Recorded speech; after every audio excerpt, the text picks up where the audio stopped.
Welcome to our channel. నేను యజ్ఞమూర్తి. ఏ cinema అయినా సరే ప్రజాదరణ పొంది మంచి లాభాలు పొందాలని చెప్పేసి ప్రతి ఒక్కరూ కూడా ఆశిస్తారు. తెలుగు సినిమా ఇండస్ట్రీ ముందుకు వెళ్ళాలంటే కమర్షియల్గా సినిమాలు బాగా ఆడాలి. సినిమాలు బాగా ఆడితేనే 10 మందికి ఉపాధి దొరుకుతుంది. సినిమా పరిశ్రమ పచ్చగా కళకళలాడుతూ ఉంటుంది. ఆ రకంగా చూసుకుంటే సంక్రాంతికి వచ్చే సినిమాలు ఎక్కువగా ప్రజాదరణ పొందుతూ ఉండటం, ఆ పీరియడ్లో ఆ టైంలో వచ్చే సినిమాలు మంచి లాభాలు అందుకోవటం మనం చూస్తూ ఉంటాం. కానీ అదే సంక్రాంతి సీజన్లో, అంటే సినిమాకి పెద్ద పండగగా చెప్పుకున్నటువంటి సంక్రాంతి సీజన్లో వచ్చినటువంటి సినిమా భారీ లాసులు అందుకుంటే ఆ ఎఫెక్ట్ ఆ సినిమా మీదే కాదు, ఇండస్ట్రీ మీద కూడా నెగిటివ్గా పడుతుందని చెప్పాలి.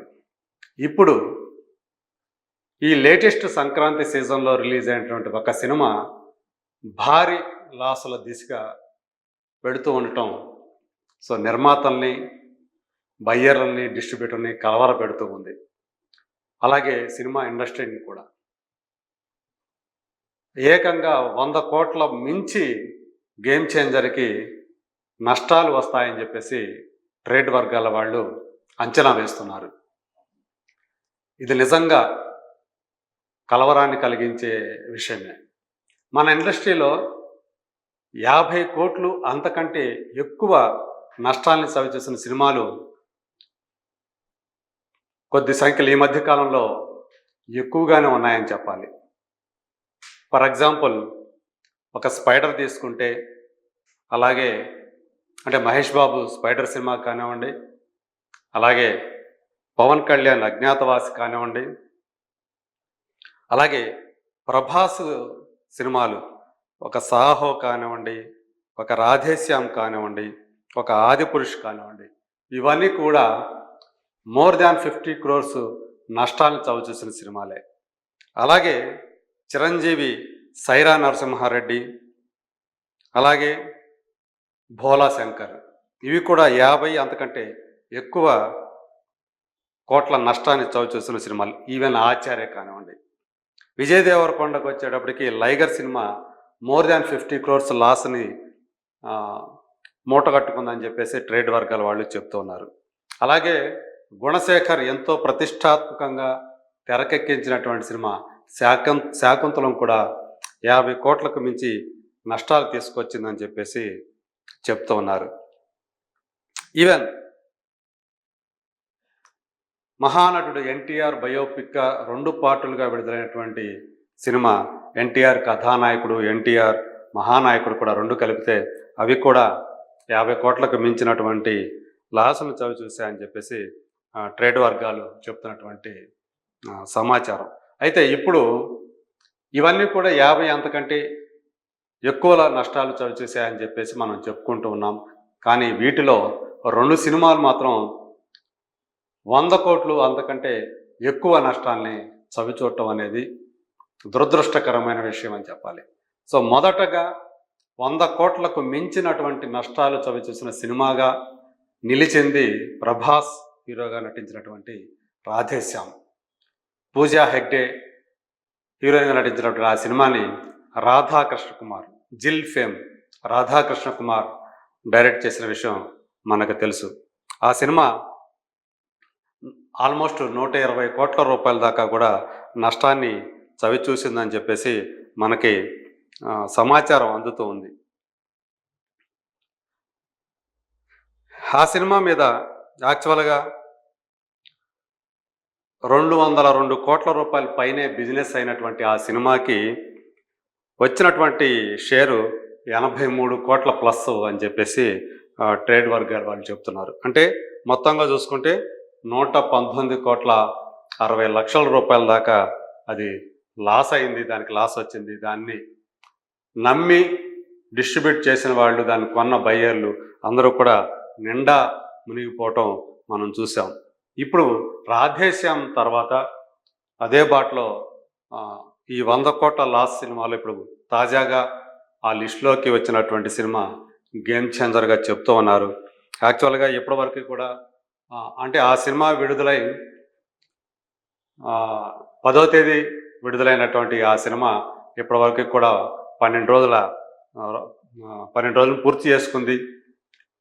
ఈ ఈ టైంలో దానికి వచ్చినటువంటి కలెక్షన్ వరకు చూసుకుంటే అంటే 221 కోట్ల రూపాయల బిజినెస్ వాల్యూ తోటి థియేటర్లుగా ఆ సినిమా రిలీజ్ అయితే దానికి వచ్చింది 107 కోట్ల రూపాయలు అని చెప్పేసి షేర్ 107 కోట్ల రూపాయల షేర్ వచ్చిందని చెప్పి ట్రేడ్ వర్గాల వాళ్ళు చెప్తున్నమాట. అంటే ఆల్మోస్ట్ 114 కోట్లు దాకా సినిమా నష్టం వచ్చింది అంటున్నారు. ఇంకేదన్నా ఉన్నా కానీ ఇంకొక మహా అయితే టోటల్ రన్లో ఇంకొక 1 కోటి లేదా 2 కోట్ల రూపాయలు మాత్రమే అదేమన్నా సాధించగలుగుతుంది. అంటే 110 కోట్లకు మించి నష్టాలు చవిచూసే అవకాశాలు ఉన్నాయని చెప్పేసి ట్రేడ్ వర్గాల వాళ్ళు చెప్తున్నటువంటి మాట. సో ఏదేమైనప్పటికీ కూడా ఎన్నో ఆశలతోటి, ఎందుకంటే దేశంలోని అగ్రదర్శకుల్లో ఒకరైనటువంటి శంకర్, సో ఆయన తొలిసారిగా తెలుగులో స్ట్రైట్గా డైరెక్ట్ చేసినటువంటి సినిమాగా గేమ్ చేంజర్ ఒక చరిత్రకెక్కింది. మరి ఆయన తీసినటువంటి తొలి తెలుగు సినిమా గేమ్ చేంజర్ ఇలాంటి పరిస్థితికి అంటే భారీ నష్టాలు ఒక డిజాస్టర్ రేంజ్కి ఫలితం రావటం మాత్రం నిజంగానే దురదృష్టకరమైనటువంటి విషయంగా చెప్పుకోవాలి. అంటే 50% కూడా రికవరీ రాకపోవటం మనం చూస్తూ ఉన్నాం. సో రామ్ చరణ్ RRR లాంటి ఒక గొప్ప గ్లోబల్ సినిమా తర్వాత ఆస్కార్ అవార్డులు 2 ఆస్కార్ అవార్డులు, సో మ్యూజిక్ అలాగే లిరిక్స్, అలా 2 ఆస్కార్ అవార్డుని అంటే దేశంలోనే ఒక Indian feature film Oscar award సాధించడం ఇదే ఫస్ట్ టైం. అయితే అది తెలుగు సినిమాకి రావటం మనకెంతో గర్వకారణం అని చెప్పేసి మనం మురిసిపోతూ ఉన్నాం. మరి అలాంటి సినిమాలో ఆ నాటు నాటు అనే పాట ఏదైతే ఉందో దానికి జూనియర్ ఎన్టీఆర్తో కలిసి అభినయించి అందులో రామరాజు అంటే అల్లూరి సీతారామరాజు పాత్రని పోషించే చాలా గొప్పగా పోషించారు అనే అందరి చేత నీరాజనాలు పలికించుకున్నటువంటి రామ్ చరణ్ సోలో హీరోగా ఆ సినిమా తర్వాత తన తండ్రి హీరోగా నటించినటువంటి ఆచార్య సినిమాలో ఒక ప్రత్యేక పాత్ర పోషించారు. సో దాన్ని పక్కన పెట్టినప్పటికీ ఆ సినిమా కూడా 50 కోట్లు అంతకు మించినటువంటి నష్టాన్ని చవి చూసినటువంటి ఒక డిజాస్టర్ ఫిల్మే. అయితే అది మోర్ ఓవర్ ఎక్కువగా చిరంజీవి గారి ఖాతాలోకి వెళుతుంది. అందులో రామ్ చరణ్ కథానాయకుడు కాదు కాబట్టి ఆయన ఖాతాలోకి వేయట్ల మనం.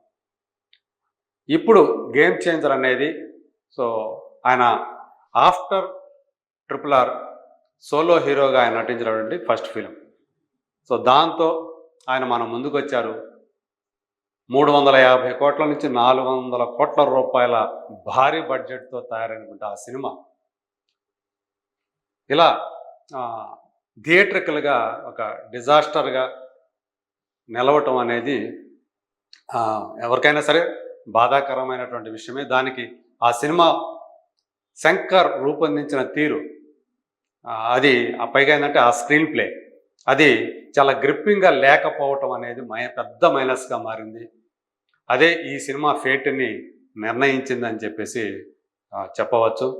ద్విపాత్రల్లో రామ్ చరణ్ చాలా బాగా అభినయించినప్పటికీ అది కూడా ఒక రైతుగా అలాగే అభ్యుదయం పార్టీ అనేదాన్ని వ్యవస్థాపకుడుగా చాలా చక్కగా అతను నటించి మెప్పించినప్పటికీ కూడా ఆ సినిమా ఆడియన్స్ని అనుకున్న స్థాయిలో అలరించకపోవటం మనం గమనించవచ్చు. సో ఈ సినిమా యాక్చువల్గా ఇలా డిజాస్టర్ అవడానికి ప్రధాన కారకుడు శంకర్ అని చెప్పేసి అందరి వేళ్ళు కూడా ఆయన వైపే చూపిస్తున్నాయి. దీంతో దిల్ రాజు అలాగే ఆయన నమ్ముకున్నటువంటి ఆ సినిమాను నమ్ముకున్నటువంటి డిస్ట్రిబ్యూటర్లు బయ్యర్లు భారీగా నష్టపోవటం, తద్వారా వాళ్ళందరికీ కలిపి 100 కోట్లకు మించినటువంటి నష్టాన్ని చూడబోతున్నారు అని చెప్పేసి ట్రేడ్ వర్గాల వాళ్ళు చెప్తున్నటువంటి విషయం. సో లాంగ్ రన్లో అంటే దాని లైఫ్ టైంలో సో ఈ నష్టం అది ఎంత మేరకి అది కూడా 1-2 కోట్లకు మించి ఆ నష్టం కూడదని చెప్పేసి అంటున్నారు. మరి చూద్దాం పూర్తి రన్‌లో ఆ సినిమా ఏ స్టేజ్ దగ్గర ఆగుతుందో, ఆ నష్టం ఏ స్టేజ్ దగ్గర ఆగుతుందో చూద్దాం, వేచి చూద్దాం.